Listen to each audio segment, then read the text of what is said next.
Sebentar, udah masuk itu ya, udah co-host ya Ustaz. Sudah.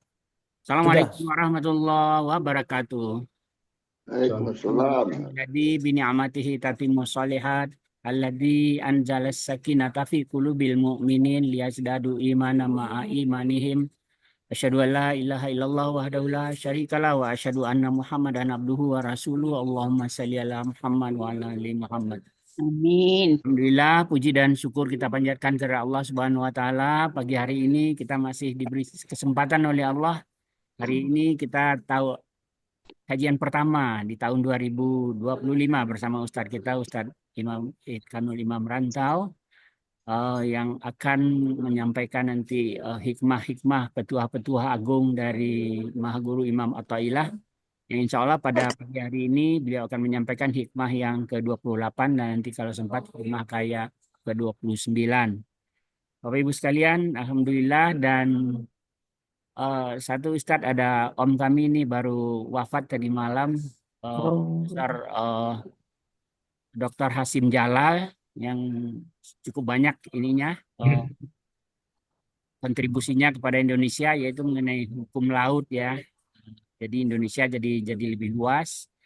Mohon nanti kita bersama mendoakan juga beliau, mudah-mudahan Allah mudahkan jalannya ke surganya Allah karena apa kontribusinya ke Indonesia cukup besar, insya Allah.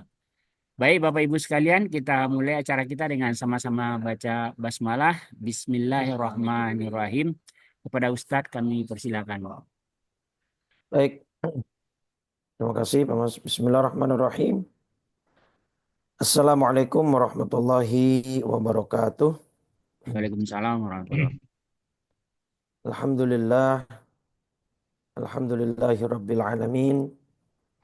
Wabihi nasta'in ala umurid dunya wad din. Wassalatu wassalamu ala ashrafil anbiya wa khatamil mursalin.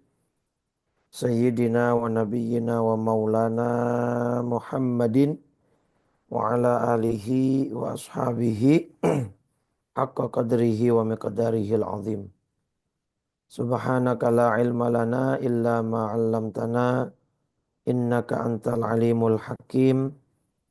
Rabbi shrah li sadri wa yassir li amri wahlul 'uqadatam min lisani yafqahu qawli. Saddid lisani wahdi qalbi bihaqqi sayyidina Muhammadin sallallahu alaihi wa alihi wa sahbihi wa sallam. Amma ba'du fa ya ayyuhal hadirun wal hadirat, segenap peserta kajian Husnul Khotimah Institute Senin subuh yang dimuliakan oleh Allah Subhanahu wa taala. Alhamdulillah pada subuh hari ini Allah memberikan kita berbagai macam kenikmatan dan anugerah. Di antaranya adalah nikmat iman Islam, panjang umur dalam keadaan sehat walafiat, sehingga kita bisa kembali melanjutkan kajian rutin kita Senin subuh dalam keadaan panjang umur, sehat walafiat. Mudah-mudahan semuanya diterima oleh Allah Subhanahu wa taala sebagai amal soleh dan bisa membuat penuh koper bekal kita masing-masing sehingga kita bisa menghadap kepada Allah Subhanahu wa taala dengan keadaan sebaik-baiknya. Salawat teriring salam tak lupa senantiasa kita curah limpahkan kepada junjungan kita baginda Nabi besar Muhammad sallallahu alaihi wasallam serta seluruh keluarga, para sahabat dan pengikutnya hingga yaumil qiyamah. Mudah-mudahan kita semua yang hadir kelak mendapat syafaat dari baginda Nabi besar Muhammad sallallahu alaihi wasallam. Amin ya rabbal alamin. Kita akan masuk hikmah ke-28 dan 29 insyaallah nanti jika memang ada waktu. Bismillahirrahmanirrahim. Qala Syekhul Muallif rahimahullah wa adaman naf'a bihi wa bi barakati ulumihi wa bikum. fid dharaini amin radhiyallahu ta'ala anna wa ankum. Ila an qal al-hikmatu tsaminatu wal 'ishrun. Hikmah ke-28, mastudi'a fi ghaibis sarair dhahara fi syahadatiz zawahir. Sesuatu yang dititipkan pada gaibnya rahasia-rahasia, maka dia akan nampak atau muncul pada perilaku yang zahir. Nah, ini merujuk kepada satu hadis yang sangat populer tentang segumpal daging yang ada di dalam tubuh manusia. Ala wa inna fil jasadi mudghah. Ketahuilah di dalam jasad manusia ada segumpal daging. Idza saluhat, segumpal daging itu baik, maka saluhal jasadu kulluh, maka seluruh jasadnya akan menjadi baik. Seluruh jasadnya akan menjadi baik ini dengan arti perilaku atau tindakan yang kemudian kita sebut sebagai akhlak itu akan menjadi baik. Maka akan menjadi akhlakul karimah. Tapi kalau segumpal daging yang ada di tubuh manusia itu jelek, ya buruk, rusak, maka segumpal daging ini akan mempengaruhi keseluruhan anggota tubuh dia, sehingga perilaku dia, tindak tanduk dia akan menjadi buruk, ya. Kemudian kita sebut dengan akhlakus sayyi'ah atau akhlakul mazmumah. Nah, ini adalah potongan hadis riwayat Imam Al-Bukhari nomor 50 dan hadis Muslim nomor 107, ya. Jadi hadis Bukharinya nomor 50, Muslimnya nomor 107. Nah, itu potongan hadis terakhir tuh, ya. Jadi di dalam tubuh kita ini ada segumpal daging yang kalau segumpal daging itu ada baik, maka seluruh aktivitas atau kegiatan perilaku akhlak kita akan menjadi baik. Nah, kalau itu buruk, semuanya akan menjadi buruk. Nah, disitulah nanti hikmah ini menjadi sebuah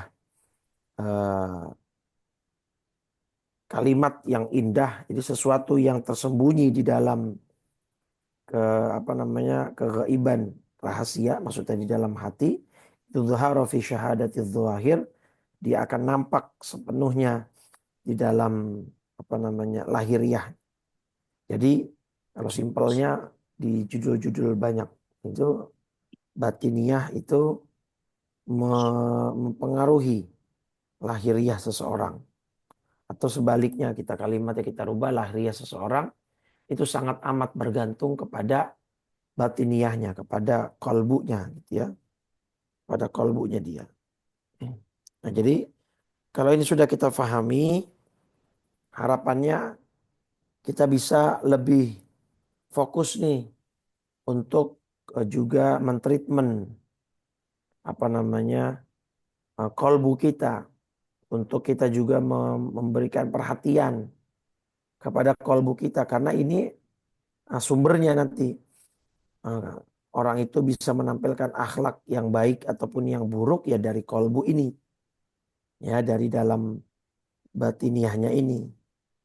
Nah, semua yang kita lihat dari tindak tanduk perilaku seseorang yaitu adalah hasil cerminan dari apa yang ada di dalam kolbunya, di dalam hatinya. Nah, ini ada saya punya satu slide, ya. Nah, ini surat Al-An'am surat 6 ayat 120, Ibu. Ya. Allah berfirman, "Wadharu zahiral itsmi wa batinah." Tinggalkanlah oleh kalian dosa yang zahir wa batinah, dan dosa yang batin. Artinya dosa yang nampak dan dosa yang tidak nampak. Innal ladzina yaksibunal itsma sayujzauna bima kanu yaqtarifun. Bahwa Sesungguhnya orang-orang akan mendapatkan, ya, orang-orang yang melakukan dosa akan mendapatkan balasan sesuai apa yang mereka lakukan. Jadi ayat ini, Bapak Ibu, menunjukkan bahwa Allah Subhanahu wa taala dalam aturannya itu tidak hanya fokus kepada yang zohir. Jadi nanti kan takwa itu ya berisikan dua unsur, ya, dua variabel, yaitu perintah dan larangan. Ya. Nah, perintah dan larangan ini nanti masing-masing ada yang zohir. Zohir ini berupa perkataan atau perbuatan. Ada yang batin, ada yang urusan hati. Ya. Nah, setiap perintah dan perbuatan itu ada sama. Perintah yang berbentuk perkataan perbuatan ya sholat, puasa itu perbuatan. Perkataan ya amar ma'ruf nahi mungkar. Nah, urusan hatinya yang batinnya itu ikhlas, ya khauf, rasa takut, roja, penuh harapan kepada Allah Subhanahu wa taala. Nah, ketika dia apa namanya? Jadi harus seimbang antara urusan yang zahir dengan yang batin. Bahkan di dalam hadisnya tadi yang batin itu sangat memengaruhi yang zahir. Ya, sesuai yang tema yang sedang kita bahas, nasihat yang kita bahas. Nah, larangan pun nanti begitu. Ada yang zahir, ada yang batin. Yang zahir itu bisa perbuatan, bisa perkataan. Perbuatan itu larangan yang berbentuk perbuatan ya larangan membunuh, larangan mencuri, ya perkataan ya larangan ghibah, larangan namimah, dan lain sebagainya.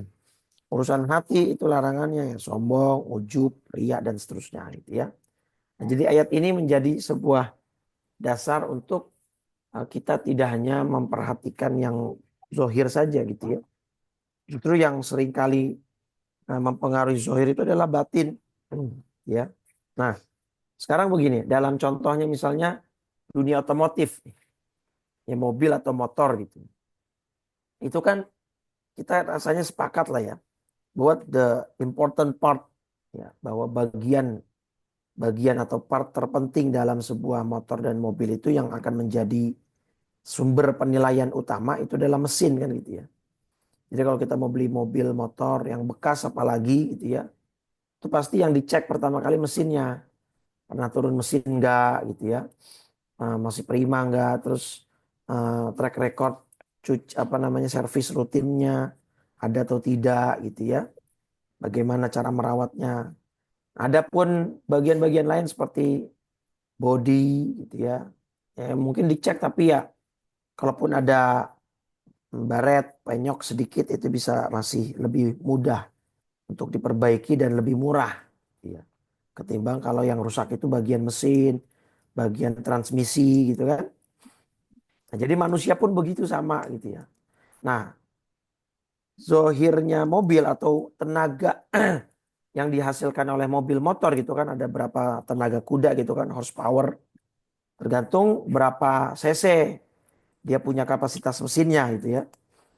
Ya kalau 1000 cc ada yang 1200 ada yang 1500 ya maka semakin besar kapasitas mesinnya maka akan semakin besar pula tenaga yang dihasilkan kan gitu. Sama kalbu kita juga begitu. Semakin besar dan lapang kita apa namanya membuka hati kita untuk menerima kebenaran, untuk menerima nasihat, itu maka akan sebesar itu juga pengaruhnya terhadap tindak tanduk atau perilaku kita sebagai hamba Allah Subhanahu wa taala gitu ya. Ini bukan berarti body tidak penting ya, bagian luar dari itu tidak penting. Artinya penting, cuma ya mesin itu sangat menentukan lah. Layaknya kita sebagai manusia, kolbu itu sangat menentukan. Makanya gini, ketika ada orang menganggap dirinya paling benar, ya, dan yang lain salah, itu sangat lebih dikhawatirkan, ya, untuk dia tidak kemudian menerima banyak masukan. Gitu. takutnya dia malah nanti terjerumus ke dalam satu pemahaman bahwa ya kalau yang benar itu hanya pendapat saya, yang lain harus ikut saya gitu. Nanti takutnya dia masuk ke dalam uh, perilaku setan ketika setan atau iblis disuruh bersujud kepada Nabi Allah Adam alaihissalam.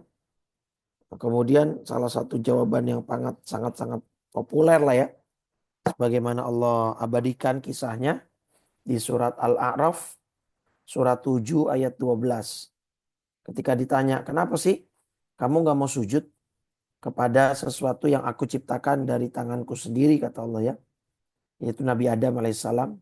Kenapa nggak mau sujud kepada Adam? Apa jawaban iblis? Qala ana khairum minhu. Aku lebih baik daripada dia. Nah, eh, komposisi kalimat seperti ini itu keluarnya dari iblis, Bapak Ibu. Nah, khawatir kalau ada orang yang punya mindset yang sama, ya walaupun dalam hal tadi ya perbedaan pendapat, tapi dia menutup mata gitu ya dari pendapat orang lain, sehingga dia hanya menganggap pendapatnya lah yang paling benar, yang lain salah. Bahkan bukan hanya sebatas itu, bahkan dia sampai menghujat, mencaci, memaki orang yang pendapatnya berbeda dengan dia. Itu dia bisa khawatir masuk ke dalam ini, ke dalam perilakunya iblis yang menganggap dirinya lebih baik dari Adam alaihissalam. Kenapa dia merasa lebih baik? Karena dia merasa diciptakan dari api, ya, khalaqtani min nar wa khalaqtahu min tin. Kau ciptakan aku dari api, sedangkan dia kau ciptakan dari tanah. Ya, nah ini perlu diperhatikan Bapak Ibu ya. Sekarang akhir zaman apalagi ya, takutnya ya dia menganggap dia berbuat baik, dia berbuat amal soleh dengan mencaci maki orang lain yang dia anggap salah, yang dia anggap pendapatnya keliru, ya, tetapi pada akhirnya dia terjebak pada kegiatan yang diharamkan oleh Allah Subhanahu wa taala. Seperti Allah juga ingatkan ya dalam surat Al-Kahfi surat 18 ayat 104 nih. Apa Allah berfirman? Alladzina dhalla sa'yuhum fil hayatid dunya. Yaitu orang-orang yang sia-sia perbuatannya dalam kehidupan dunia. Wahum yahsabuna annahum yuhsinuna sun'a. Sedangkan mereka mengira telah berbuat yang sebaik-baiknya. Ya, karena beda pendapat, caci maki, hina ulama, ustadz dari pihak yang dia anggap salah pendapatnya. Wah, sampai kemudian menghina fisik dan seterusnya. Naudzubillah ya. Itu harus dihindari. Ya, kita belajar dari siapapun. Kalau memang ada kebaikan ya kita ambil. Kalau ada keburukan ya tinggal kita tinggalkan saja dan jangan kita ambil kemudian. Tapi jangan menyerang. Jangan menyerang fisiknya. Kalau mau berdebat ya adu dalil, adu argumentasi ilmiah. Bukan menyerang fisik, bukan uh, yang mengandung sara, tendensius dan seterusnya. Nah, ada sebuah pepatah Arab ya, itu mengatakan gini, al-ina'u bima fihi yandoh. Wadah itu akan mengeluarkan sesuatu tergantung isinya, Bapak Ibu. Ibu-ibu mengisi di sebuah teko air teh. Maka ketika si bapak menuang, si anak menuang, ya pasti yang keluar kan air teh. Ketika teko itu diisi air kopi, ya maka yang keluar air kopi. Itu ya nggak mungkin secara hukum dunia yang kita isi air teh, kemudian yang keluar kopi atau sebaliknya. Ini sudah menjadi sebuah pengetahuan umum lah ya. Dan saya kira semua orang yang berakal menyepakati ini. Nah, itu pun yang terjadi pada diri kita manusia, Bapak Ibu. Nah, jadi apa yang keluar dari diri seseorang, baik itu perbuatan atau perkataan, baik atau buruknya, yaitu menunjukkan cerminan daripada isi hatinya, kolbunya. Ya kalau dia, mohon maaf, ketika marah-marah, misalnya yang keluar kata-kata kotor, yang keluar itu apa namanya eh, kebun binatang gitu ya, dari A sampai Z semua keluar gitu. Nah itu ya menunjukkan kualitas kolbunya seperti itu. Pernah terjadi Imam Ali bin Abi Thalib ya, sahabat sekaligus menantu Nabi, itu di sebuah jalan, beliau sedang berjalan dengan temannya atau dengan muridnya begitu. Nah beliau dicaci, dimaki, dihina lah. Nah, kemudian muridnya ini panas karena masih muda mungkin gitu ya, labil, jengkel, gurunya dicaci, dihina, dimaki gitu. Nah sama muridnya Sayyidina Ali diminta untuk ayo dong imam, ayo dong guru balas gitu ya. Yang minimal doakan jelek buat mereka lah. Nah, tapi ternyata yang keluar dari mulutnya Sayyidina Ali bin Abi Thalib adalah apa? Pujian, doa baik gitu ya. Sampai akhirnya ya mereka kesel sama Imam Ali, kok malah dipuji, malah didoakan yang baik. Tahu nggak apa jawaban Sayyidina Ali bin Abi Thalib? Saya tuh coba cari di dalam hati saya kosakata kosakata jelek gitu. Tapi saya nggak ketemu gitu. Saya coba untuk apa namanya me- mencari cacian, makian, hinaan, doa buruk, nggak ada. Jadi nggak bisa keluar gitu. Bahkan beliau nggak punya kosakata perbendaharaan, kosakata yang jelek-jelek gitu. Ya, isinya baik-baik semua. Maka yang keluar ya yang baik itu. Sampai segitu ya. Ya, para ulama kita karena sudah betul-betul menjaga apanya kolbunya, menjaga hatinya gitu ya, sehingga dia tidak pernah berkata jelek dan hina. Maka ya, kalau kita mau menampilkan akhlak yang baik, yang karimah, yang mulia, maka mulai saat ini kita juga perhatikan kolbu kita gitu ya. Jangan cuma fokus kepada yang zohir. Nah, keseringan kita ini sekarang terjebak pada sesuatu yang sifatnya zohir ya, pada sesuatu yang sifatnya lahiriah. Padahal nanti kan gini, yang membedakan antara orang mukmin sejati dengan orang munafik itu apa Bapak Ibu? Kan kolbu ya. Jadi al mukmin dengan al munafik itu kan secara lahiriah mungkin sama. Secara zahirnya sama. Hampir sama lah. Tidak bisa dikatakan sama 100% karena nanti orang-orang munafik pada akhirnya pun akan terungkap kemunafikannya. Karena ya tadi sesuatu yang dari lahiriah ini itu asalnya adalah batin yang ada di dalam kolbunya. Jadi nggak mungkin apa namanya nggak mungkin inilah nggak mungkin terbalik atau nggak mungkin tertukar. Jadi ketika dia kolbunya baik ya otomatis keluarnya baik. Kalau kolbunya jelek jahat ya keluarganya jahat. Nah, mungkin orang munafik bisa berpura-pura di awalnya tapi nanti pada akhirnya ya akan ketahuan juga. Cuma ya mungkin orang-orang munafik itu pinter jadi sehingga menyembunyikannya itu bisa dengan sangat baik. Nah, banyak orang munafik akhirnya terungkap kemunafikannya itu ketika di zaman Nabi ada perintah perang misalnya, Bapak Ibu. Perintah jihad ya. Ya, perintah jihad atau perintah perang. Nah, itu orang munafik biasanya langsung keluar tuh. Langsung keluar apa namanya? Kemunafikannya. Jadi mereka akan apa namanya menampilkan banyak alasan ya kenapa mereka tak mau ikut perang gitu. Mulai dari yang eh, alasan sakit, dari mulai alasan apa namanya takut eh, rumah nggak ada yang jaga gitu. Nah itu nanti di perang Tabuk juga itu banyak ya orang-orang yang apa namanya tidak mau ikut perang karena sehingga akhirnya muncullah Ya apa namanya, surat At-Taubah surat 9 di ayat 49 itu misalnya, surat At-Taubah ya. Ini wa minhum may yaqulu dzalli wa la taftinni. Di antara orang munafik itu nanti ada yang berkata apa? Berilah aku izin untuk tidak ikut perang. Ala fil fitnati saqatu ya. Dan janganlah engkau Muhammad menjadikan aku terjerumus ke dalam fitnah. Ya, wa inna jahannam la muhitatun bil kafirin. Ketahuilah bahwa mereka telah terjerumus ke dalam fitnah dan sungguh jahanam meliputi orang-orang yang kafir.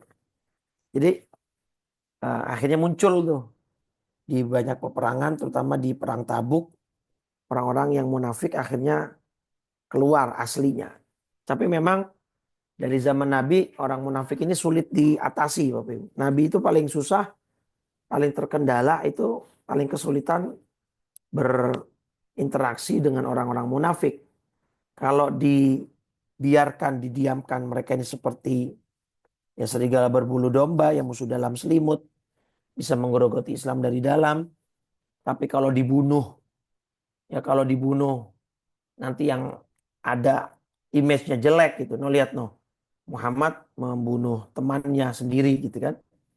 Akhirnya serba salah. Jadi dari dulu memang orang munafik ini sulit diatasi. Nah, ketika orang mukmin sejati ya dia kolbunya akan terus menuntun dirinya untuk tetap apa melakukan yang terbaik untuk agamanya gitu. Nah, itu tadi ya. Nah, contoh gini deh kata Syekh Buti, contoh kolbu atau batin itu mempengaruhi lahiriah, mempengaruhi zahir. Itu kayak misalkan masyairul hub atau apa namanya perasaan cinta Bapak Ibu. Cinta pada siapapun lah. Termasuk nanti pada akhirnya akan digiring kepada cinta kepada Allah gitu ya. Tapi cinta dulu kepada apa misalnya kepada pasangan, kepada anak, gitu ya, kepada harta benda. Nah, ketika di dalam kolbunya udah ada rasa cinta, misalnya ke pasangan gitu, kayak zaman-zaman dulu belum menikah gitu ya. Itu karena sudah ada perasaan cinta itu jangankan ngelihat orangnya gitu ya. Lewat depan rumahnya aja udah dak dikduk tuh kan.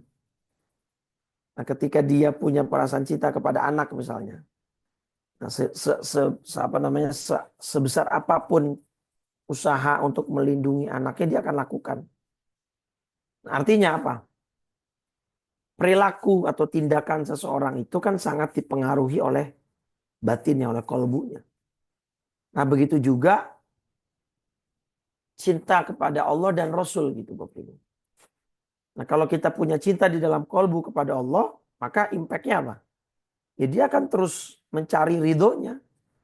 Perintahnya dikerjakan, ya kan? Larangannya diabaikan. Ya kayak tadi misalnya seorang pria jatuh cinta kepada wanita. Ya, wanitanya minta belikan ini dibelikan, minta antar ke sana diantarkan. Nah, setiap perintahnya itu adalah petuah. Dia ingin terus mencari perhatiannya, mencari ridho si pujaan hatinya gitu ya. Nah, itu juga yang harusnya kita lakukan kepada Allah gitu. Kita harus cari perhatian caper sama Allah, pengen disayang sama Allah, pengen diridhoi sama Allah. Ya gimana caranya? Ya kerjain perintahnya, jauhin larangannya. Gitu kan? Itu cinta kepada Nabi, kepada Rasul ya. Itu juga harus kita apa namanya munculkan ya. Karena cinta kepada Nabi itu sebuah kewajiban dalam agama kita. Bahkan Nabi sampai bilang dalam hadisnya la yu'minu ahadukum hatta akuna ahabbu ilaihi min waladihi wa walidihi wan nasi ajmain.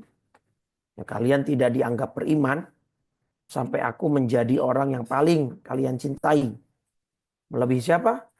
Melebihi pasangan, anak, bahkan orang tua, bahkan wan nasi ajmain, melebihi siapapun di bumi ini.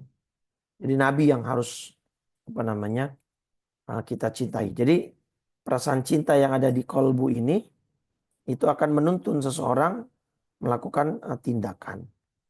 Nah, itulah kenapa akhirnya nanti lahiriah itu sangat dipengaruhi oleh batiniahnya seseorang. Nah, itu kan pernah terjadi kemarin Pak, pas Bu di 2000 berapa itu ya.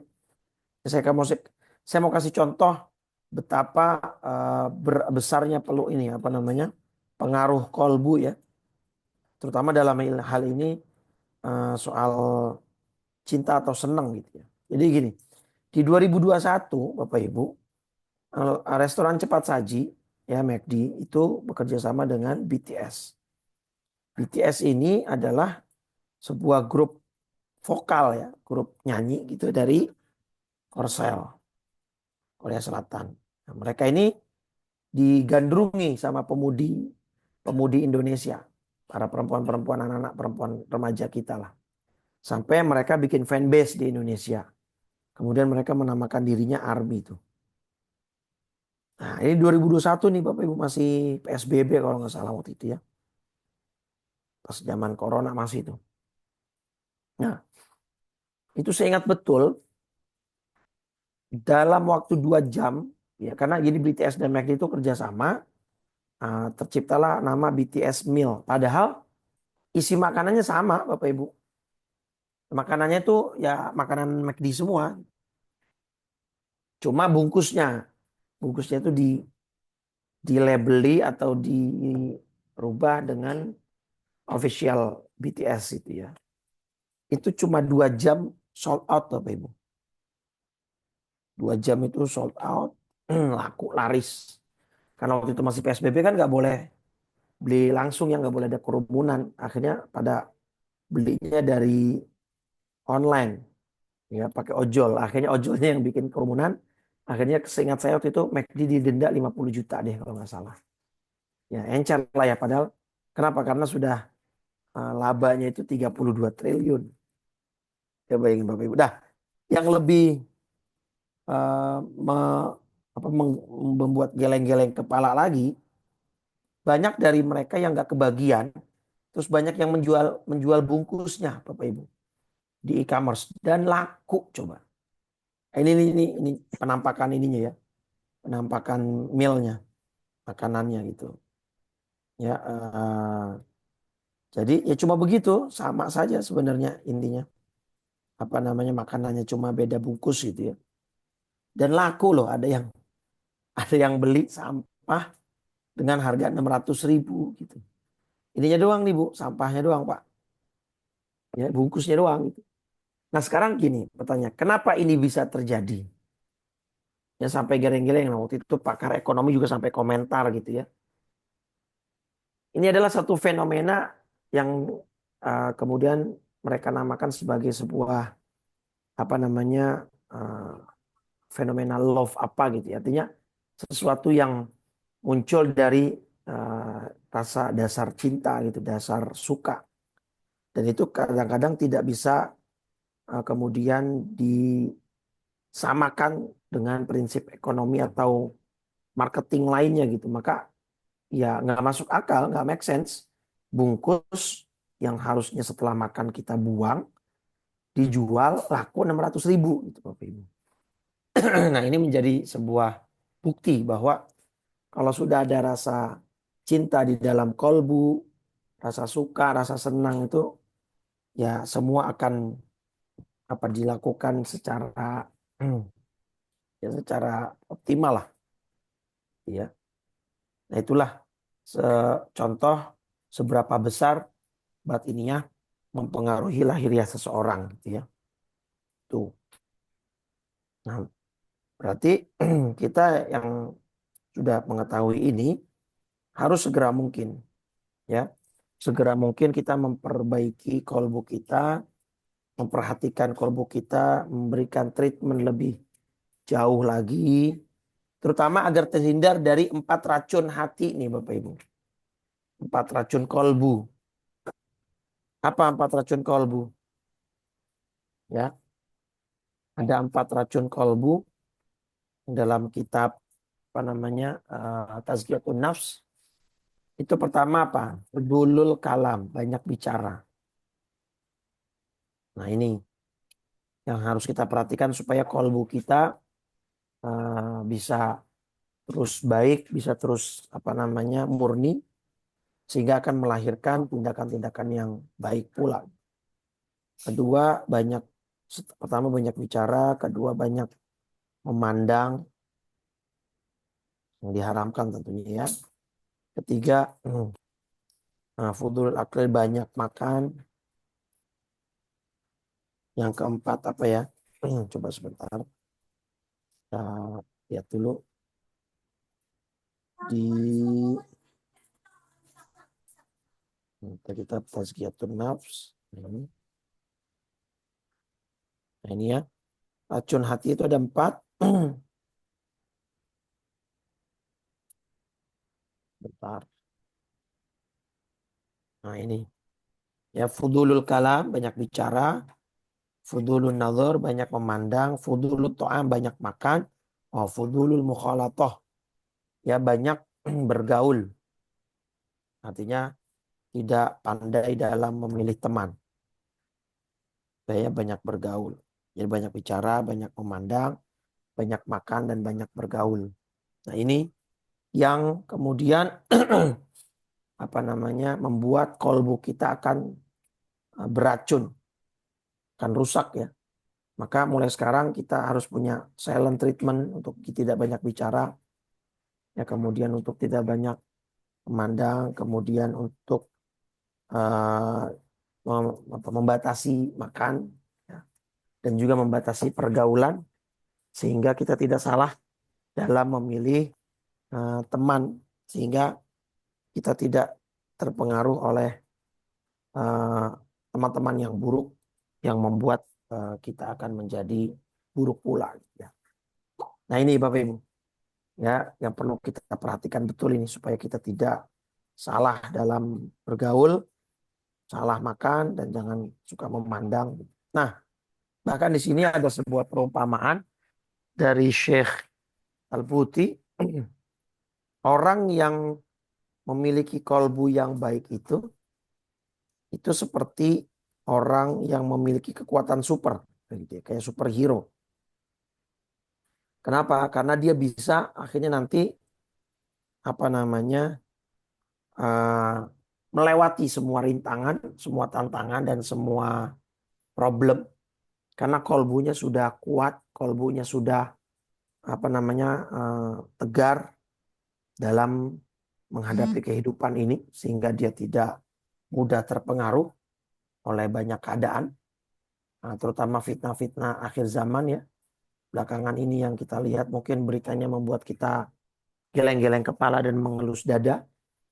Itu karena banyak berita yang saya kira tidak masuk dalam naluri akal sehat manusia gitu ya. Ada seorang anak perempuan setelah 20 tahun baru berani melaporkan kelakuan ayahnya karena ayahnya telah melayani ayahnya selama 20 tahun baru berani melapor dan seterusnya lah. Ya, nah maka ini sangat mempengaruhi lah. Contohnya kata saya ini yang lucu.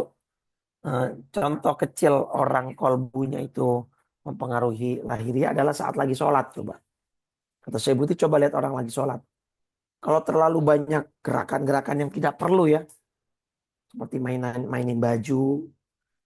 Seperti apa namanya, tengok kanan, tengok kiri. Itu kan makruh ya dalam sholat. Itu menunjukkan kualitas kolbunya. Jadi sekhusyuk apa dia sholat. Ya, seserius apa dia melakukan sebuah ibadah.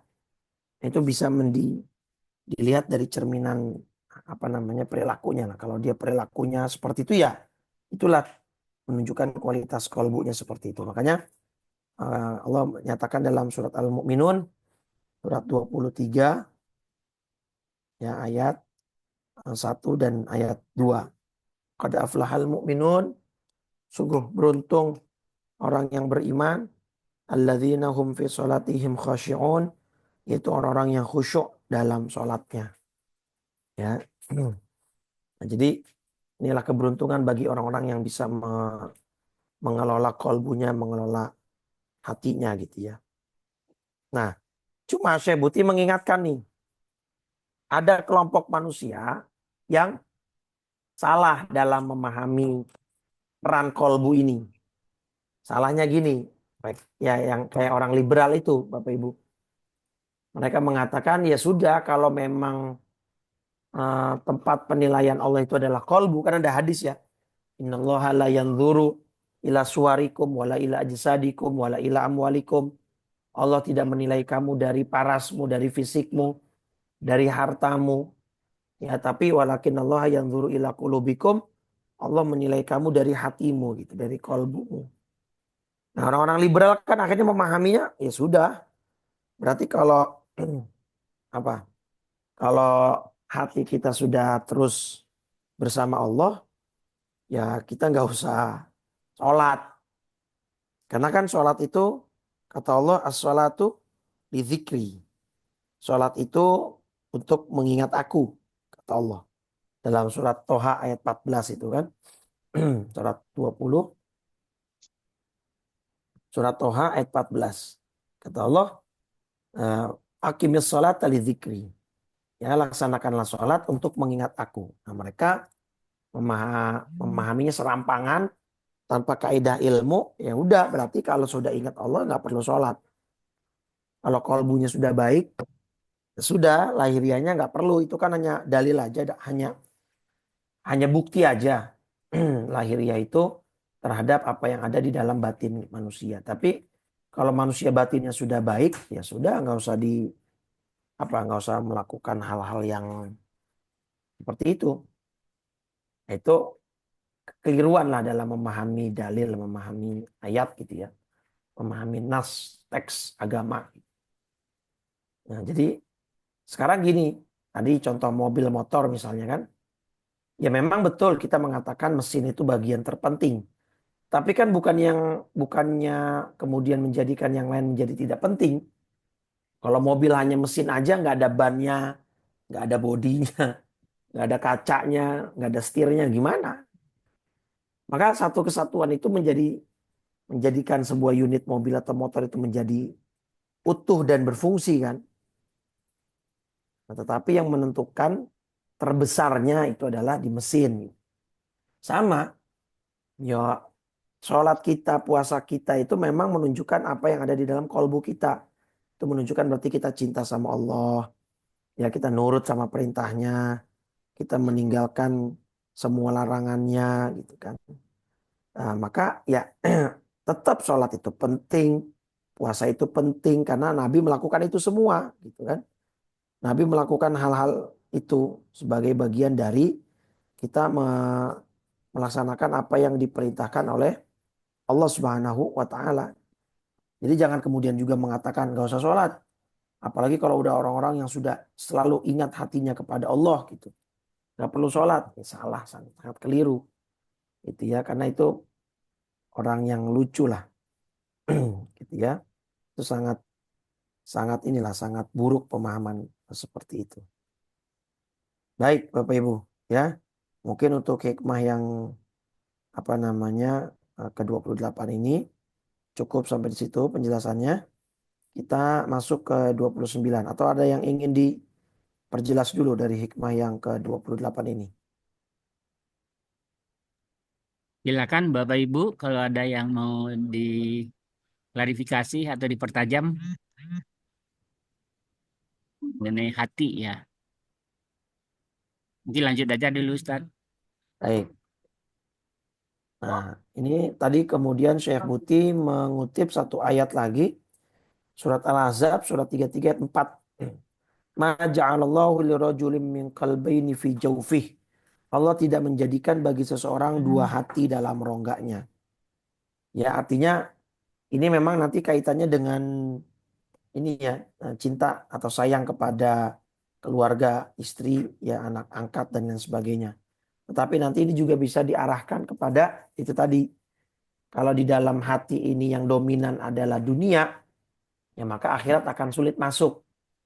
Kalau yang dominan adalah makhluk, maka Allah sebagai Khalik juga akan sulit masuk. Karena manusia tidak punya dua hati. Dan manusia hanya punya hati yang bisa dia gunakan untuk dia mengisinya tergantung dengan apa yang mau dia isi gitu ya. Kalau isinya dunia ya akhirat nggak akan keisi. Baik, kita masuk ke hadis ke nasihat atau hikmah ke-29. Nah, ini cukup cukup rumit Bapak Ibu. Jadi mohon fokus dan konsentrasinya. Sebisa mungkin nanti akan saya jelaskan dengan bahasa yang sesimpel dan sesederhana mungkin yang saya bisa. Oke ya. Al-hikmatut tasi'atu wal ishrun. Hikmah ke-29. Syatani baina man yastadillu bihi wa yastadillu alaihi. Al-mustadillu bihi arafal haqqa li ahlihi wa athbatal amra min wujudi aslihi. Wal istidlalu alaihi ya man adamal wusuli ilaihi atau min adamil wusuli ilaihi wa illa famata ghaba hatta yastadilla alaihi wa mata ba'uda hatta takunal atharu hiyallati tusilu ilaihi. Baik, terjemah dulu ya. Syattani baina, perbedaan yang sangat kentara, perbedaan yang sangat jelas, perbedaan yang sangat jauh antara dua jenis manusia. Siapa dua jenis manusia itu? Satu, orang yang berdalil dengan Allah dan orang yang berdalil dengan selain Allah untuk menunjukkan keberadaan Allah. Kalau orang yang berdalil dengan Allah, dia itu mengetahui kebenaran karena dia menetapkan segala sesuatu dari asalnya. Nah, kalau orang yang berdalil dengan selain Allah untuk menunjukkan keberadaan Allah, karena memang dia belum bisa atau belum berhasil menuju kepada Allah. Kalau tidak begitu, ya kapan Allah gaib sehingga perlu kita mencari dalil atas keberadaannya. Dan kapan dia itu jauh sampai-sampai kita harus memerlukan alat bukti untuk mengantarkan kita kepadanya. Itu saya menerjemahkan dengan kalimat sesuai yang ada di kitabnya. Saya tahu Bapak Ibu sudah mulai mengerutkan kening dan dahi ini ya. Apa sih Ustaz maksudnya? Gini, kita coba pakai contoh yang sederhana dulu. Ada pohon Bapak Ibu. Ya, ada pohon. Pohon ini kan punya buah. Let's say kita bilang ini pohon jeruk lah. Maka dia akan menghasilkan buah jeruk. Nah, Bapak Ibu, antara pohon jeruk dengan buah jeruk, mana yang asal, mana yang cabang? Pohon ini adalah asal, ya. Buah jeruk adalah cabang. Itu kan ya. Nah sekarang bisa saja orang nggak ngelihat pohon jeruk, tetapi di rumahnya, di atas meja makannya, di kulkasnya ada buah jeruk. Sehingga dia mengatakan begini, oh ini di kulkas saya ada buah jeruk. Di atas meja makan rumah saya ada buah jeruk. Berarti buah jeruk ini menunjukkan atau menandakan ada pohon jeruk. Paham ya Bapak Ibu ya? Oke. Tapi ada orang yang dia nggak punya buah jeruk. Tapi dia menanam pohon jeruk, dia punya pohon jeruknya. Terus dia berkata, nah pohon jeruk saya ini nanti akan menghasilkan buah jeruk. Gitu ya. Jadi dia mengatakan bahwa pohon jeruk inilah asal muasal dari jeruk-jeruk yang ada di sekitar daerah sini. Karena disinilah perkebunan jeruk misalnya yang terbesar. Nah, jadi dua jenis orang tuh ya. Satu dia melihat kepada asal untuk kemudian nanti mengatakan bahwa akan ada cabang. Satu lagi terbalik. Dia melihat dari cabang untuk meyakini adanya asal. Paham ya Bapak Ibu ya? Nah, jadi ya gampangnya sih begitu. Nah, kita termasuk orang yang mana nih? Gitu. Kita termasuk jenis yang seperti apa? Orang yang memandang buah jeruk, kemudian kita meyakini adanya pohon jeruk, atau kita ngelihat dari, oh nggak bisa, buah jeruk itu kan cabang. Ya pokoknya asalnya pohon jeruk dulu. Saya nggak perlu tuh untuk meyakini ada pohon jeruk. Ya, perhatikan kalimat saya ini. Saya tidak perlu meyakini ada pohon jeruk dengan berdalilkan adanya buah jeruk. Nggak perlu. Orang saya udah ngelihat pohonnya. Saya ulang ya. Makanya saya bilang ini agak jelimet. Tapi penjelasannya saya coba sesederhana mungkin. Jadi ada dua jenis orang. Yang satu nggak pernah lihat pohon jeruk. Tapi dia punya buah jeruk. Kemudian dengan dia melihat buah jeruk ini dia bilang gini. Oh, eh, berarti dengan adanya buah jeruk ini di rumah saya, di kulkas atau di meja makan rumah saya, dengan yakin dan pasti saya bisa nyatakan berarti ada pohon jeruk. Tapi dia nggak pernah lihat pohon jeruknya. Artinya dia dari cabang berkesimpulan adanya asal. Nah, tapi orang yang sudah pernah melihat pohon jeruk atau bahkan dia pemilik pohon jeruk itu sendiri, nggak perlu tuh dia untuk meyakini adanya pohon jeruk dengan membawa buah dan melihat buah jeruk, nggak perlu. Wong dia sudah lihat pohonnya. Paham ya Bu ya?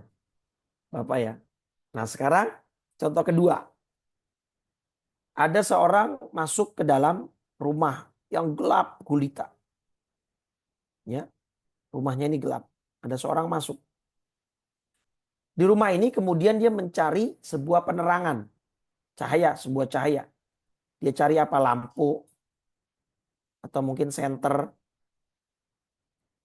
Nah, dengan lampu atau senter ini akhirnya dia bisa menerangi rumah ini. Ya, bisa terang, rumah ini bisa bercahaya gitu ya.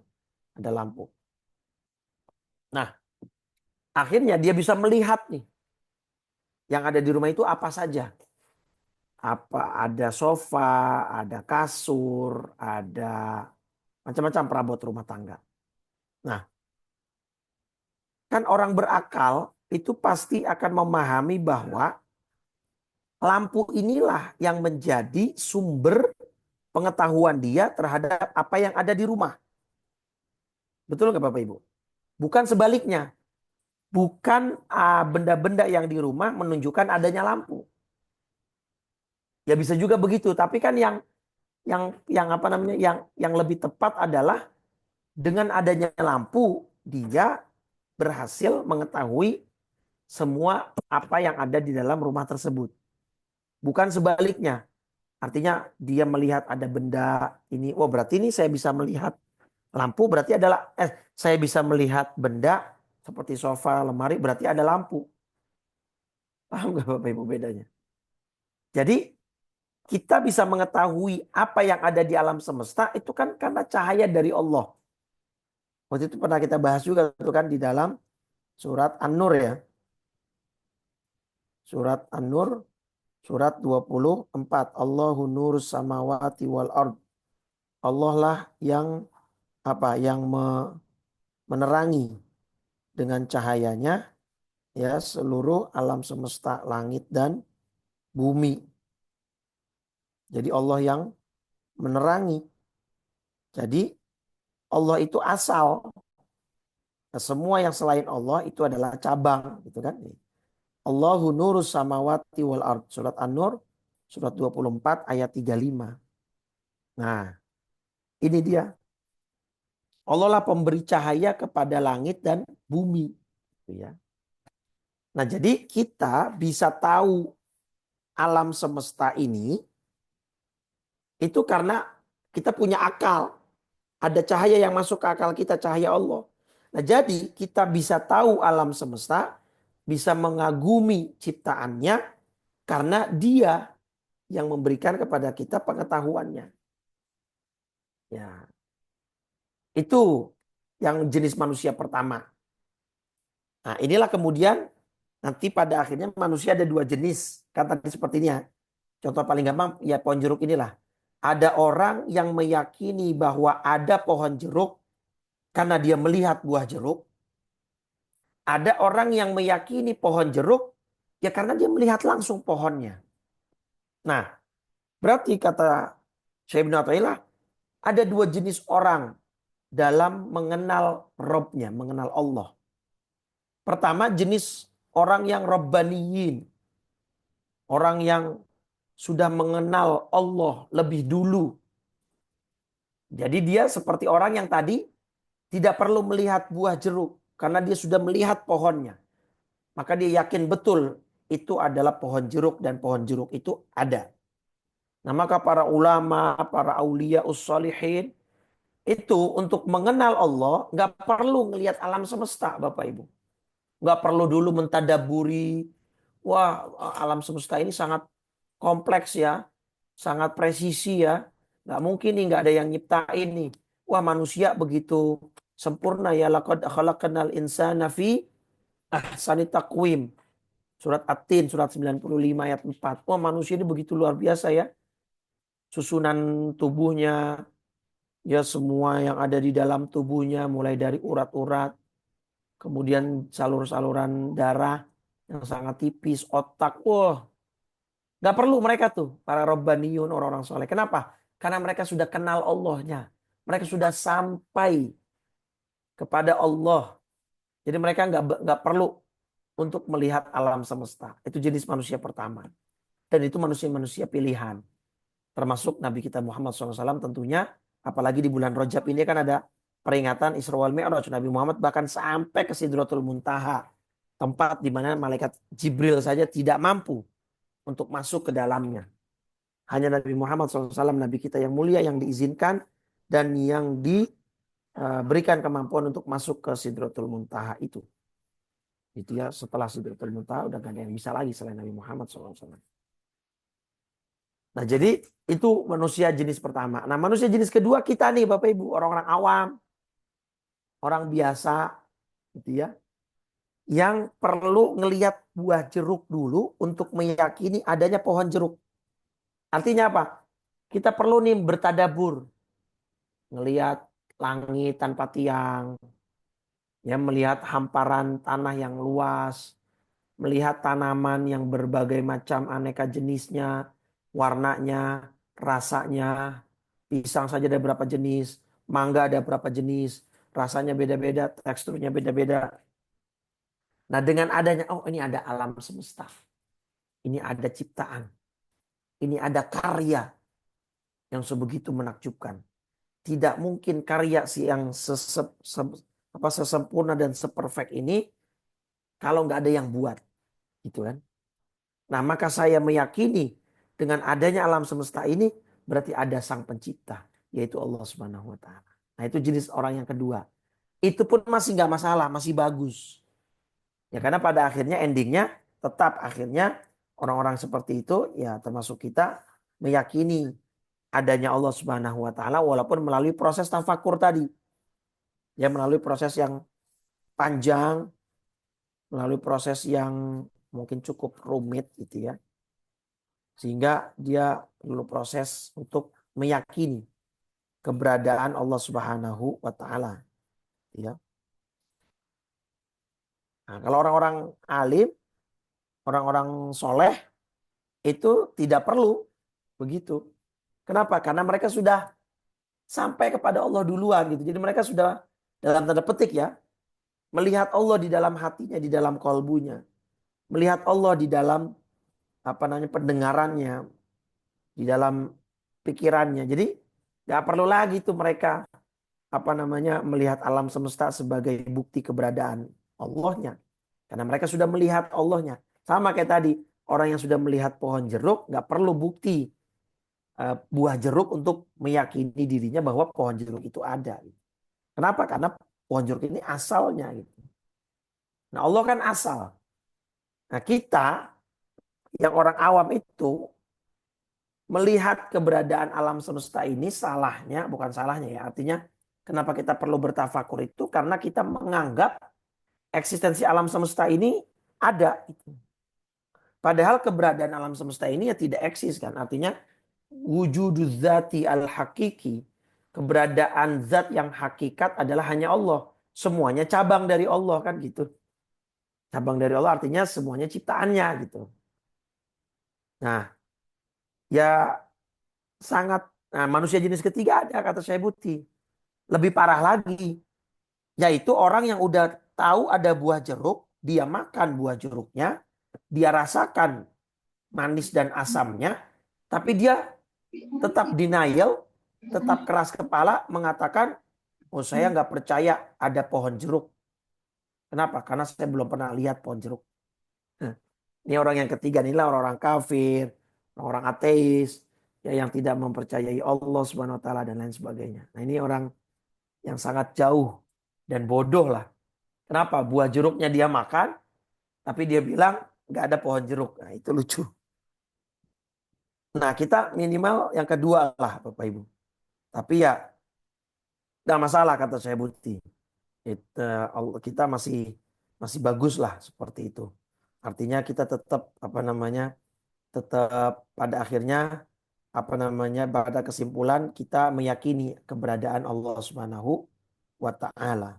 Maka orang-orang yang tadi terjebak pada apa namanya, pada alam semesta sehingga dia apa namanya takjub dengan alam semesta ini, nah itulah orang-orang yang kemudian Allah singgung dalam surat Al-Hasyr, surat 59 ayat 19, ya wala takunu kalladzina nasullah, dan janganlah kamu seperti orang-orang yang lupa kepada Allah, fa'ansahum anfusahum, sehingga Allah menjadikan mereka lupa akan diri mereka sendiri. Nah gitu ya.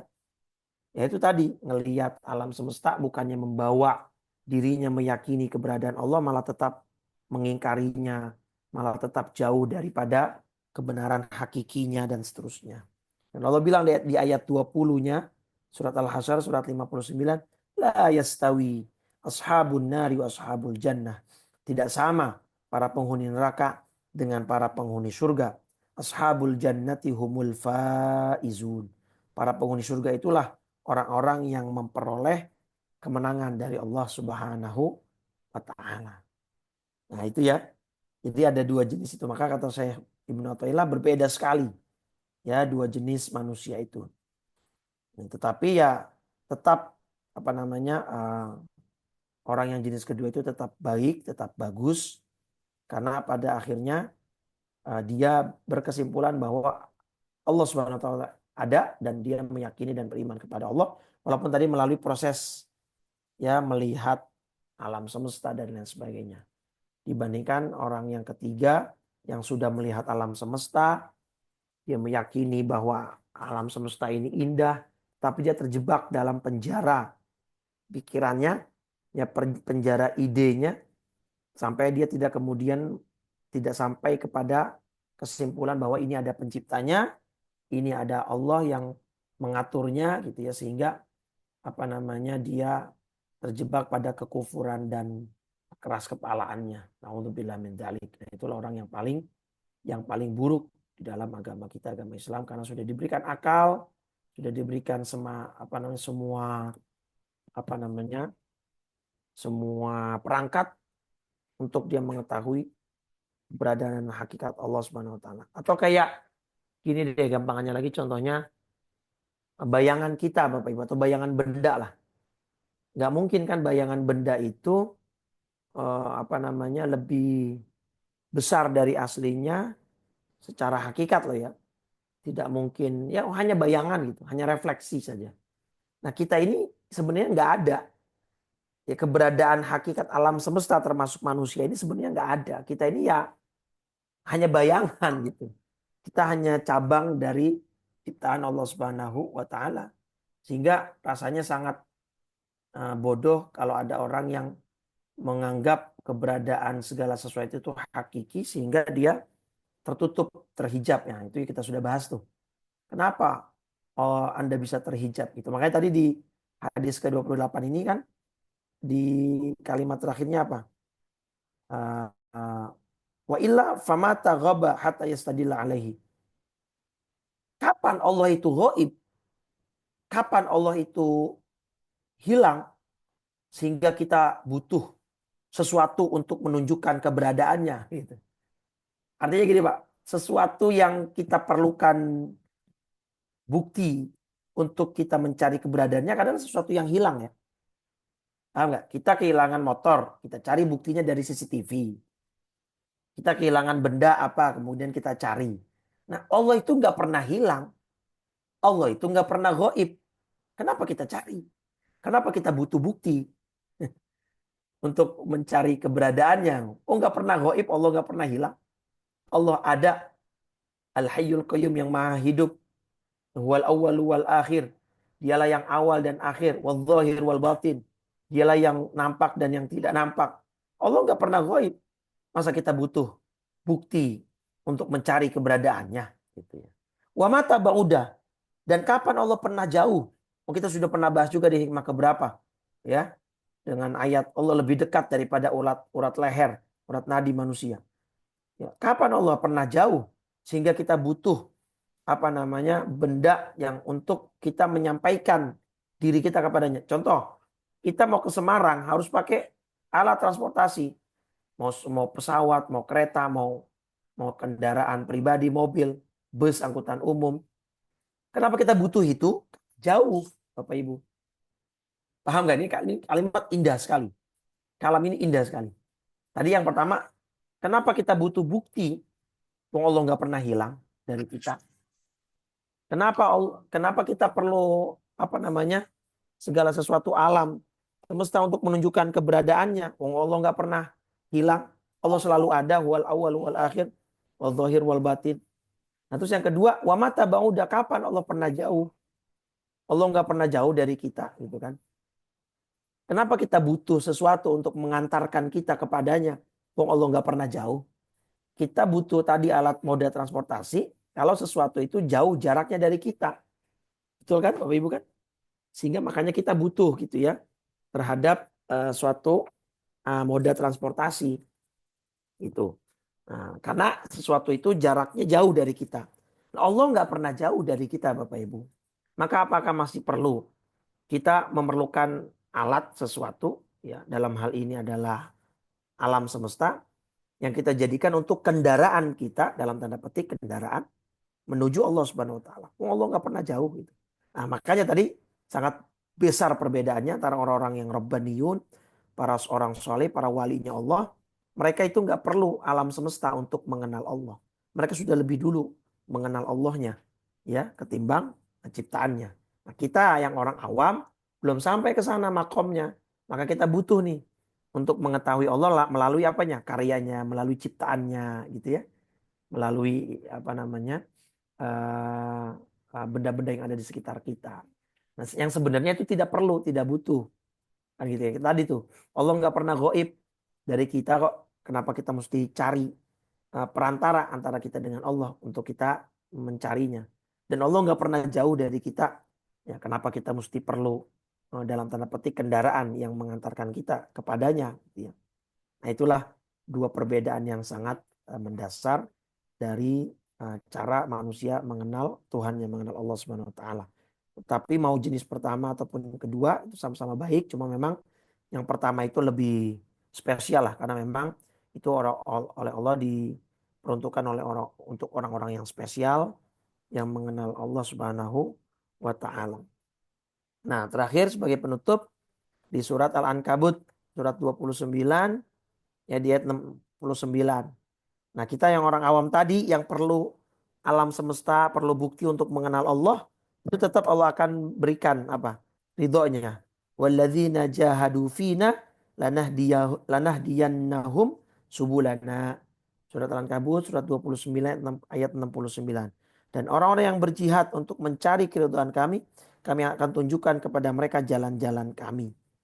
Gitu. Jadi tetap ya akan diberikan hidayah kita, pada akhirnya kita tetap mengenal Allah, kita tetap beriman kepada Allah, dan itu tetap kebaikan yang sangat besar ketimbang orang yang sudah melihat alam semesta, sudah melihat tanda-tanda kekuasaannya, tapi tetap tidak mau beriman kepadanya, sehingga mereka terpenjara oleh pikirannya sendiri, sehingga mereka tidak mau mengakui keberadaan Allah Subhanahu wa Ta'ala.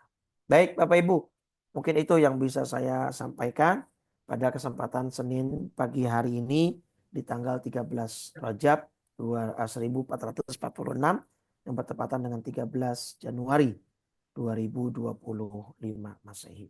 Silakan Bapak Ibu. Baik, terima kasih banyak Ustadz. Alhamdulillah. Baik Bapak Ibu sekalian, silakan kalau ada yang mau memperdalam atau bertanya dengan Ustadz langsung saja.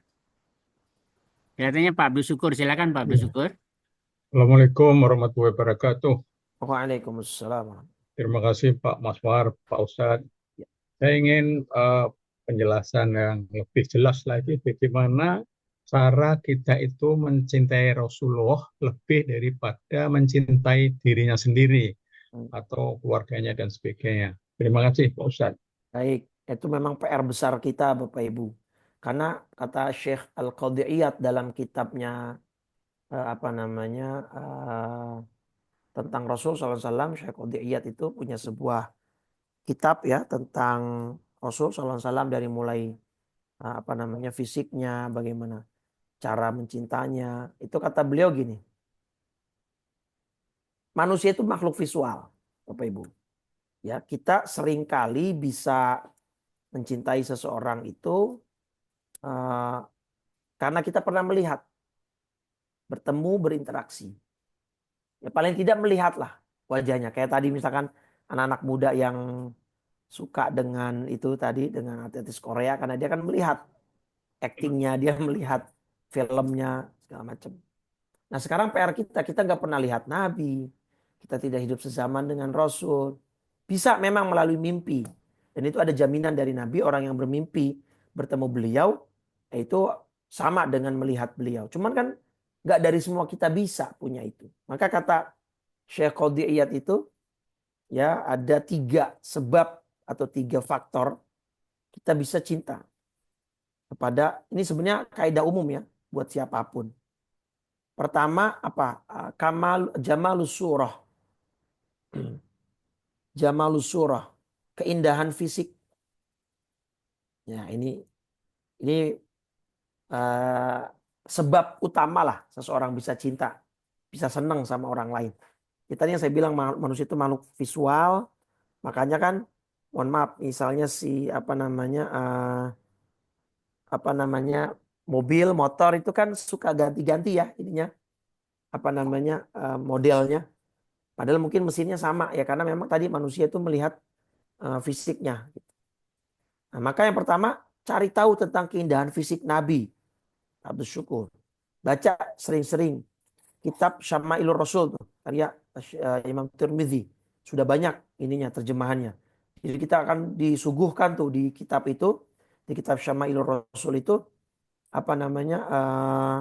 bagaimana fisik Nabi, bagaimana hidung Nabi, bagaimana mata Nabi, bagaimana tubuh Nabi, bahkan keringat Nabi, bagaimana ludah Nabi. Nah itu banyak-banyak baca tentang itu, bahwa oh ternyata Nabi kita seganteng itu, sekeren itu, ya sewangi itu, sehingga kita bisa tumbuh rasa cinta. Yang kedua, orang bisa cinta dengan orang lain secara umum itu karena apanya? Karena kamalul akhlak. Ya, karena kamalul akhlak. Karena akhlak yang baik. Akhlak yang baik, budi pekerti yang luhur. Artinya kita bisa senang sama orang lain itu kan karena akhlaknya baik ya. Misalkan kita ngelihat ada anak attitude-nya sopan ya, salaman sama orang tua, baik gitu. Sehingga kita jadi respect tuh Pak. Nah akhlak Nabi sudah nggak usah ditanya. Yang muji langsung Allah Pak. Kayak dalam surat Al-Qalam kan, surat 68 ya, Al-Qalam ya, ayat keempat. Itu apa? Allah memuji Nabi. Wa innaka la'ala khuluqin azim. Dan sesungguhnya engkau benar-benar berbudi pekerti yang luhur. Ya, maka dari ayat ini kata ulama, kalau yang muji sudah Allah, pujian pihak lain ya nggak ada artinya, ya enggak? Karena kan yang muji langsung Allah nih. Nah, pihak lain memuji nggak ada artinya sebenarnya. Makanya kata para ulama, ya para ulama yang memuji Nabi dengan lisannya itu ya hanya sebatas ungkapan kecintaan mereka gitu. Nabi nggak mendapatkan manfaat dari pujian mereka yang mendapat manfaat dengan memuji Nabi, gitu kan. Nah itu cara kedua. Ya berarti gimana? Baca sirahnya beliau. Kalau tadi Jamalus Suro kita paling bagus Syama'ilur Rasul misalnya. Kalau tentang hidup sirah Nabi ya boleh fikih sirahnya Syekh Buti juga punya, atau Rahikil Maktum Syekh Al Mubarak Furi bisa. Sudah ada terjemah semua itu. Nah, yang ketiga, kita bisa cinta sama orang lain, sama pihak lain itu karena apa? Karena kebaikannya. Ihsanuhu wa in'amuhu. Ya, karena ihsanuhu wa in'amuhu. Nah, ini harus banyak-banyak baca hadis. Ya, bagaimana kebaikan Nabi kepada sahabatnya yang saat itu masih hidup. Bagaimana kebaikan Nabi kepada kita umatnya yang gak pernah beliau temui. Bagaimana beliau memikirkan kita lebih banyak daripada orang tua kita memikirkan kita. Bagaimana beliau menyayangi kita lebih banyak daripada sayangnya pasangan kita kepada kita. Karena kan di akhirat nanti, jangankan pasangan, jangankan anak, orang tua pun kan akan cuek ya. Abdul syukur. Apa suratnya itu? Abasa. Yauma yafirrul mar'u min akhih wa ummihi wa abih wa sahibatihi wa banih. Likulli imri'in minhum yawma idzin sya'nu yughni. Ini kan dari ayat 33 nih. Fa idza ja'atis shakhah. Apabila datang suara yang memekikan, yaitu sangkakala yang kedua. Saat kita dibangkitkan tuh ya dari alam kubur. Semua lari manusia dari saudaranya, lari dari ibu dan bapaknya, lari dari istri dan anak-anaknya. Semua pada hari itu punya urusan yang menyibukkannya masing-masing. Gitu ya. Nah, saat itu yang pertama kali dalam hadis kan yang pertama kali yang pertama kali bangkit itu adalah Nabi Muhammad. Yang dicari siapa? Umatnya, Pak. Jadi sebaik itu Nabi, secinta itu Nabi kepada kita umatnya. Nah, coba ada nggak manusia yang seperti itu? Nggak ada. Even pasangan, even orang tua, apalagi anak. Anak aja di dunia banyak yang bangkang, banyak yang lawan. Apalagi di akhirat ya. Itu lari semua sibuk. Nah, yang peduli kepada kita hanya satu, Nabi kita Muhammad SAW. Nah, jadi dengan cara itu saya kira Pak Abdul Syukur, tiga ini menurut Syekh Qadhi Iyad kita bisa eksplorasi lagi, ya kita bisa elaborasi lagi lebih lanjut, mencari seluk-beluk, mengenal lebih jauh tentang Nabi Muhammad SAW dengan tiga variabel instrumen ini. Saya kira insya Allah nanti lambat laun Allah akan titipkan kepada kita rasa cinta kepada Nabi kita Muhammad SAW yang lebih besar dari yang sekarang. Baik, mungkin itu Pak Syukur. Pak Ustadz, boleh menambahkan Ustadz. Ya, Jadi yes. saya pernah membaca ya penjata itu antara dialog antara Rasulullah dengan Sayyidina Umar itu. Jadi kita tanya siapa yang dicantik, ya saya mencintai kecuali pencinta kepada dirinya sendiri. Ya betul, itu Lalu hadis itu Bukhari. ditegur oleh Rasulullah. Ya, nah, sedang Sayyidina Umar itu dia melihat wajahnya Rasulullah hari-hari, melihat akhlaknya, melihat itu kok masih bisa mengatakan saya ya yang paling saya cintai dirinya sendiri, akhirnya ditegur sama Rasul. Ya, betul, jadi betul, inilah betul. yang saya tanyakan tadi. Betul. Nah, jadi gini, untuk hadis itu Pak Abdul Syukur, Ya. kata ulama hadis adalah satu memang Sayyidina Umar itu sedang menampilkan sisi kemanusiaannya. Artinya sedahsyat dan sehebat apapun level para sahabat, mereka tetap manusia di bawah level Nabi. Nah, itu maksud pertama, Sayyidina Umar sedang menampilkan sisi kemanusiaannya, dan Sayyidina Umar sedang bertanya dalam arti ingin mengklarifikasi. Kan Nabi nanya nih, sebenarnya ini kalau kata Syekh Nuruddin Etir misalnya dalam penjelasannya itu, Nabi ingin mengajarkan umatnya sebenarnya, cuma lewat Sayyidina Umar. Ketika ditanya, siapa yang lebih kamu cintai? Diri saya Rasul gitu kan. Nah, itu sebenarnya ada pengajaran di situ. Nabi ingin mengajarkan umatnya ya lewat dialog dengan Sayyidina Umar bin Khattab. Ya saya lebih cinta saya sendiri. Wah, kamu kalau gitu belum sempurna imanmu. Ya begitu, kalau gitu saya cinta anak sama istri saya. Masih belum sempurna. Kalau begitu saya lebih mencintai 50-50 kata Sayyidina Umar. Saya mencintai kamu 50% ya Rasul, saya mencintai diri saya dan keluarga saya 50%. Masih belum sempurna. Ya kalau begitu saya lebih mencintai kamu daripada siapapun.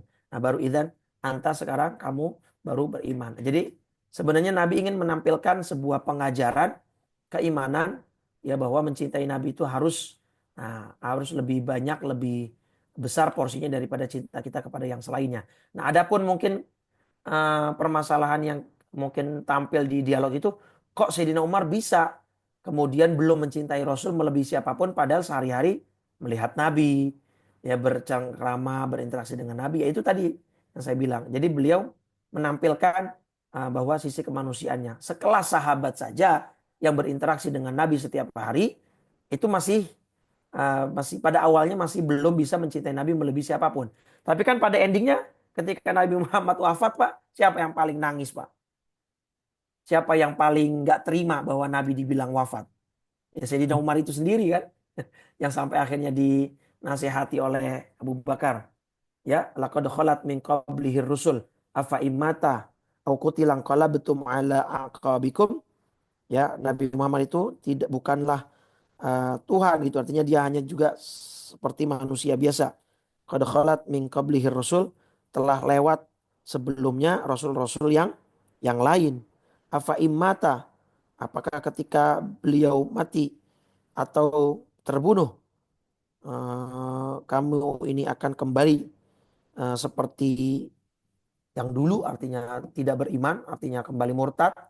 Itu surat Ali Imran ya, surat 3 ayat 144.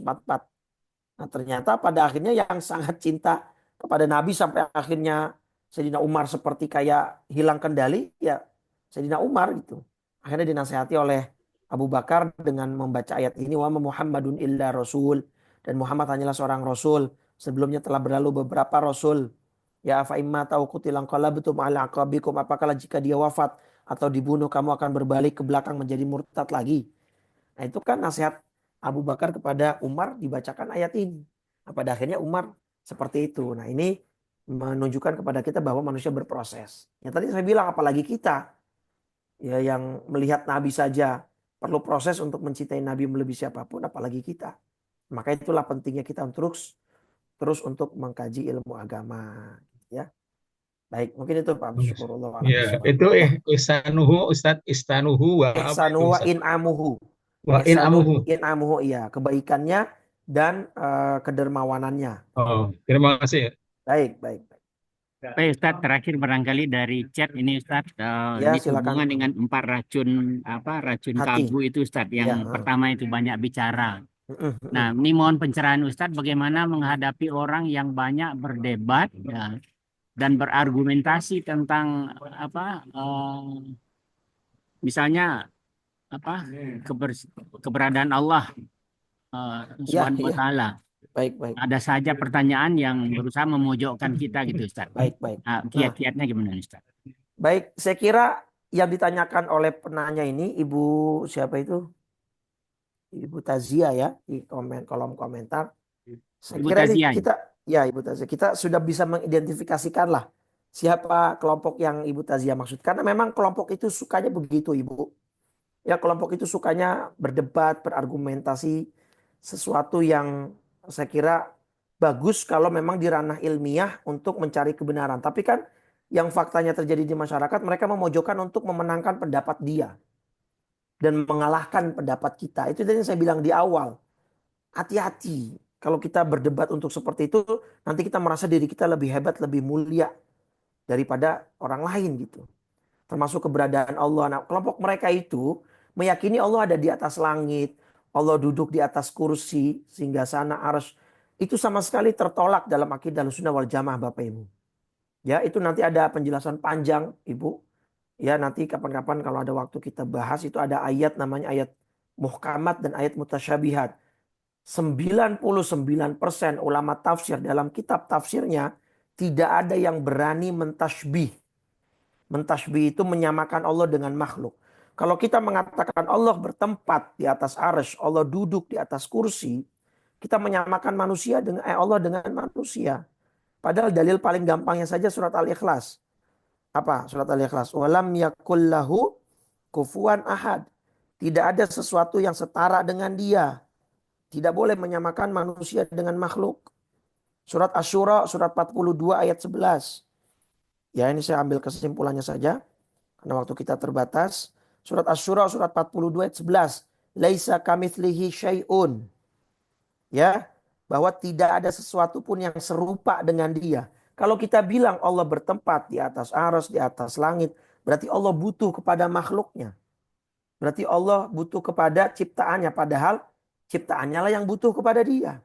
Sekarang gini, kalau Allah duduk di atas arsy hingga sananya, Allah bertempat di atas langit. Di mana Allah sebelum langit dia ciptakan? Di mana Allah sebelum arsy dan kursi dia ciptakan?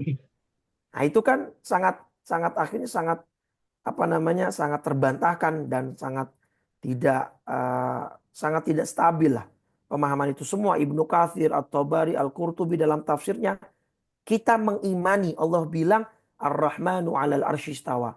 Allah beristiwa atau bersemayam di atas arsy. Tapi ulama sepakat tidak dengan cara manusia. Tidak bertempat. Ya, kalau bertempat kan caranya manusia. Tidak memiliki arah dan seterusnya. Pokoknya kewajiban kita mengimani ayat itu. Pokoknya Allah bilang beristiwa di atas arsy. Apa makna istiwa? Serahkan kepada Allah. Atau diterjemahkan dengan cara ulama khalaf, ulama kontemporer. Ditafsirkan dengan sesuatu yang alyak, dengan yang sesuai dengan kekuasaan Allah. Istiwa di atas arsy maksudnya apa? Menguasai.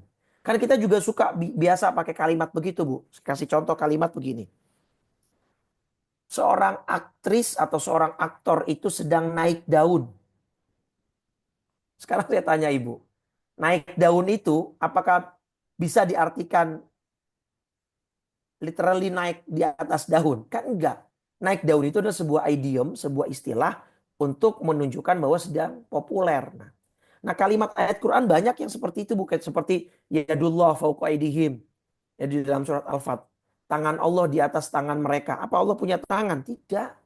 Gak boleh kita menyerupakan Allah dengan sesuatu apapun. Karena Allah tidak serupa dengan apapun. Nah, nanti tangan itu diartikan dengan kekuasaan. Misalnya kekuasaan Allah di atas kekuasaan mereka. Bukan tangan secara fisik. Kan kita juga bisa pakai kalimat begitu biasa dalam bahasa Indonesia. Contohnya misalnya seorang gubernur mengirimkan tangan kanannya untuk menghadiri rapat. Tangan kanan di situ apa, Bu? Apa iya tangan fisik? Bodoh ya kalau ada orang mengartikan tangan fisik dalam kalimat itu. Tangan kanan di situ artinya kepercayaan, asisten, gubernur. Tapi tangan kanan bisa berarti fisik juga sesuai kalimatnya. Seorang pelajar mengalami kecelakaan sehingga tangan kanannya diamputasi. Nah, apa makna tangan kanan di situ? Ya fisik. Jadi semua ada dalam ayat, dalam hadis. Itu semua ada konteks ayatnya, konteks hadisnya, konteks kalimatnya. Nah, orang-orang yang Ibu maksud itu, yang suka berargumentasi tentang keberadaan Allah, itu orang-orang yang saya kira nggak usah diladeni ya Bu ya. Ya, orang-orang yang terlalu seperti itu. Ya tadi saya bilang, karena mereka mostly kebanyakan niatnya bukan untuk mencari kebenaran, tapi untuk membenarkan pendapatnya. Sehingga yang terjadi adalah perdebatan yang tidak berujung. Debat kusir lah akhirnya. Ya. Maka saya kira kalau bisa dihindari saja. Saya juga termasuk orang yang gak suka berdebat dengan kelompok-kelompok semacam itu. Menghabiskan waktu lah. Saya kira masih banyak PR umat Islam.